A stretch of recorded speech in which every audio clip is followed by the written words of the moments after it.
जायकवाडी धरणाचे सायंकाळचे अपडेट आले आहेत. आज मंगळवार 28 जुलै 2026 जायकवाडी धरणात किती आवक येत आहे, तसेच जायकवाडीचा पाणीसाठा किती झाला आहे व जायकवाडीची संध्याकाळची स्थिती काय आहे हे आपण या व्हिडिओच्या माध्यमातून पाहूयात. त्याआधी आपण जर आपल्या हक्काच्या हॅलो बळीराजा या चॅनलला सबस्क्राईब केला नसाल तर लगेच सबस्क्राईब करा, जेणेकरून आमचे अपडेट तुम्हाला लवकरात लवकर मिळतील. नाशिक जिल्ह्यात जी ढगफुटी सदृश्य पाऊस झाला आहे त्याचा फायदा जायकवाडी धरणाला होत आहे. नाशिक जिल्ह्यातून जायकवाडी धरणात तब्बल 26 टीएमसी इतके पाणी आले आहे.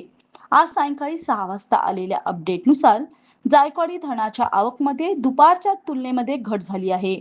सध्या जायकवाडी धरणात 42,218 क्युसेकनं आवक येत आहे. जायकवाडी धरणाचा एकूण पाणीसाठा हा 75.23 टीएमसी इतका झाला आहे, तर यातील उपयुक्त पाणीसाठा हा 49.16 टीएमसी इतका आहे. जायकवाडी धरण सायंकाळच्या अपडेटनुसार 64.13% भरले आहे.